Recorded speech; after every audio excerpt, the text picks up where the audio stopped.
Just starting with a couple statements. To close up last week, I was sitting in the postgame really proud of the focus and the concentration and the way those players went into that game last week. I just think it shows a lot about our senior leadership and the upperclassmen and the returning starters and the maturity of this football team going in for our starters to go out and play the way that they did and execute at a really high level. We talked about it before. It wasn't about an FCS. It wasn't about a team that you were better than or trying to play over your head on. It was about us going and playing our game, and you keep hearing that battle cry from a lot of our players because it's been one of the battle cries that we've had in the entire offseason.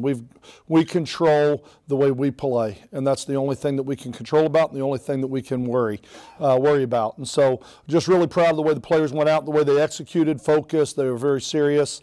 I thought some guys really stepped up and played well outside of the obvious of the big plays on the offensive side of the ball. But I thought with Kenneth, with Paul Turner, with Trent Taylor, with Jeff Driscoll, we really had some guys step up and make some big plays for us, which was really nice. But I thought even defensively, I thought Xavier Woods, Kentrell Bryce, Darius Barnes, Bryson Abraham, Nick Thomas, and Bo Feet, I thought those guys really played well when you talk about those experienced players. But what was so great about that game was having the opportunity to play really 2.5 quarters with a lot of guys that have never played football before. When you talk about Courtney Wallace, Jordan Bradford, Emmanuel Turner, Ephraim Kitchen on defense, you got 4 true freshmen. You've got O'Shea Dugas, McCready. You got a lot of guys, Dancy. You had 7 guys playing in their first college football game. They haven't even gone to a class yet, in the college class, and they're out there playing for you, which I think was invaluable experience, especially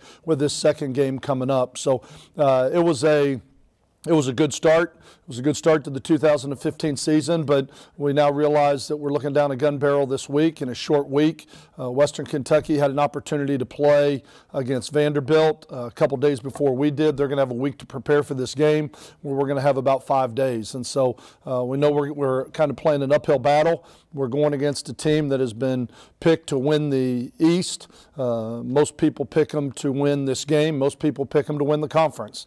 And so we realize going there that we're an underdog in this situation and what we're going to, and we're looking forward to the challenge. A lot of people have talked about the game a year ago, but that was the 2014 teams and not the 2015 teams. I think they're much improved. I think Coach Brom has done a great job with this team. They return 9 guys, 9 starters on their defense, and they replaced the 2 that left with 2 transfers from UAB that may be 2 of their better players. I think their defensive lineman, and then the linebacker. The linebacker led them in tackles last week against Vanderbilt. They've got a very, very talented football team, and they're very experienced. When you look at their offense, it's pretty much the same thing. All their skill players are back. The majority of their offensive linemen are back, but the most important thing is that quarterback is back, and he does an excellent job. I know Blake talked a little bit about the things that he did last year statistically, leading the country in about 3 different categories. And you look at him now, he's on the Davy watch, the Manning lot watch. He's on every watch list there is. Walter Camp, he's on every watch list there is for a football player. And he's certainly deserving of those credits because of the things that he's accomplished and the type of player that he is on the football field. So great challenge for us as an offense, as a defense, and as a kicking game walking into this game. And it'll be a great challenge for us, one we're really excited about.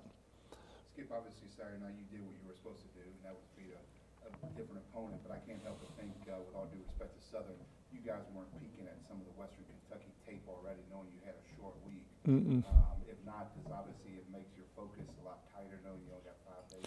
Well, we knew we had. We didn't find out we had this game Sunday. You know, we've known for a while we were playing this game on a short week, and so we have had all summer.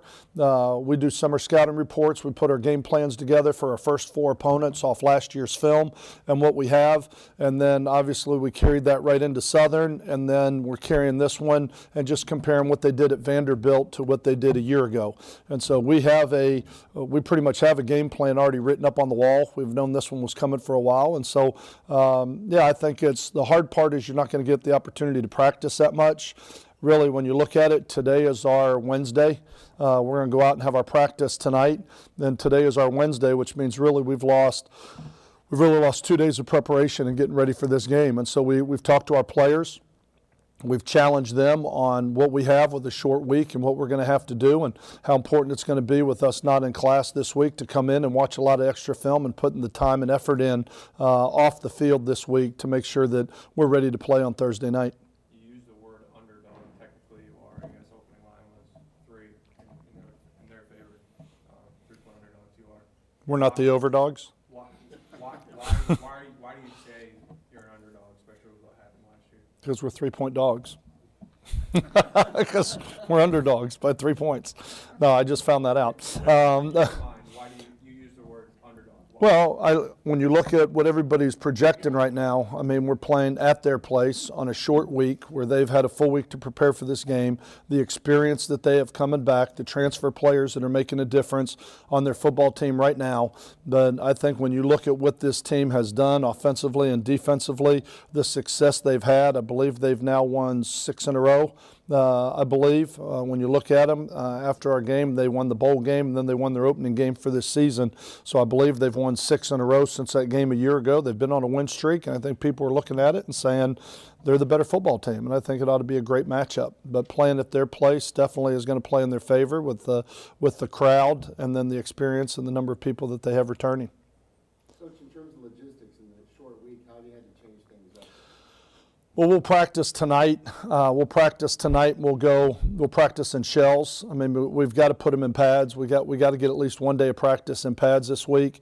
So we really lost our Tuesday. Today will be our Wednesday practice, and then tomorrow we'll be in shorts as a Thursday practice, and then on Wednesday we're on the plane. Wednesday we're traveling and going up there and then playing the game on Thursday. So it's really, as I told the players last night, it's going to get here in a hurry because it's a short week, and as much as we want to cram in, and everybody talks about the significance of the game and the size of the game, and we're picked one, they're picked one in our divisions preseason, a lot of hype around the game, but it's going to get on us in a hurry. It's going to get on us in a hurry with the short week, and so we've just got to make sure that we are organized, that we do a great job as an offensive and defensive staff, and putting the game plans together and making sure that we can communicate that to our players so they can go out and execute it. This isn't going to be a scheme game as far as going in and, okay, you go here. You just want to make sure that your players know what they're doing. They can go out and they can execute fast. Obviously, we've both had wrinkles that we've put in our hip pocket for this football game that'll be brought out. But I think that's part of playing early in the season. You got to be prepared, and you have to have enough in your holster for offensively and defensively for whatever they might throw at you, and then you make game time adjustments. In your relatively short time here, is that the best game day atmosphere? First thing I talked about post game was just the crowd. It was awesome. I mean, the atmosphere was awesome. To see the place full, to see the excitement, it was loud, it was electric, it was a great opening day venue. And the thing that makes it exciting is if we can do that once, we can do it more as a fan base. And I would love for that to become the norm here at Joe Ice Stadium, instead of just something that we talk about how excited we are, because it was a big time venue, it was a big time setting and atmosphere, and I thought the crowd was awesome. Like I said, I know Southern traveled really well, and they're a very proud program, and they support their program very well. But I think it showed probably a lot of the Louisiana Tech fans too, just how special that atmosphere can be and what a home field advantage it can be. And I know a lot has been written and said about our players, how they fed off that crowd, and that's one of the advantages to playing at home. I know you said last year was last year, but on a short week, how much do you use the game last year in preparation? You look at it as far as your personnel versus their personnel, and schematically some of the things that you did, but you can't go in and carry the same game plan because they got the same film, and they're looking at it and going, okay, we're going to put this defense to stop that and this defense to stop that. And right now both sides have the chalk, and both sides are kind of scheming up where they're going to put their chess pieces, so to speak, to play this game. And so I think you can look at it for how the personnels match up, but at the same point in time, I think they're going to be doing different things, as are we. Anything else? Happy Labor Day to everybody. I know this is a holiday, and so happy Labor Day, and we appreciate everybody being here on a holiday to cover the press conference. Carlos didn't have much of an impact. I know he's been coming off injury. What are you expecting from him against Western Kentucky? I'm expecting him to play a major role. I'm expecting him to play a major role. He was in a full hand cast, to play. Very limited with how well he could catch the ball with the cast that he had on it, but they really wanted to protect it. He went back there and had one kickoff return. We got the ball in his hand, but he didn't feel like he could catch the ball very well with the restrictive cast. He wasn't very happy about it. He wanted to play, but as the medical team has talked about how important it was just to protect some of the things that happened with the surgery.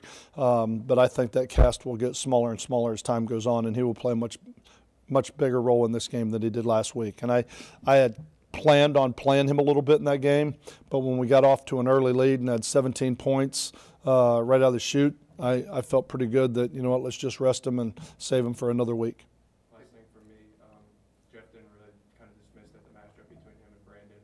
But if you were a fan, how much could you appreciate the potential quarterback matchup between those two guys? You're going to have two really good quarterbacks playing in this game for sure. I mean, there's going to be two quarterbacks. I think when you look at probably Brandon's perspective and Jeff's perspective, they're not playing each other. They're playing the defense. And right now their work is to prepare against what they're going to be going against. But from a media standpoint, from a fan standpoint, it's two quarterbacks matched up playing each other. And I think it's two of the better quarterbacks in this conference. I think it's two of the better quarterbacks in the country. And I think it ought to make for a very exciting game from a fan standpoint. For somebody that's going to watch it, I think it'll create a lot of drama and atmosphere around this game. But for the two quarterbacks, they're going to be focused on the other side of the ball. Skip, let me ask you a question outside of Louisiana Tech. On Friday night, I'm sure you heard the news about the young man at Winsboro. I think he probably shook football at its core in high school or even the NFL. What were your first thoughts when you heard about that? Sad. I mean, I don't know that you can really put a lot into it, but I think this is a great game, and there are pros and cons with probably everything. But I think it's just really unfortunate. But at the same point in time, I think there's a lot of benefits that come out of playing this game. But right now, it's just really sad and unfortunate. All right, thank you. Thank you. Appreciate it.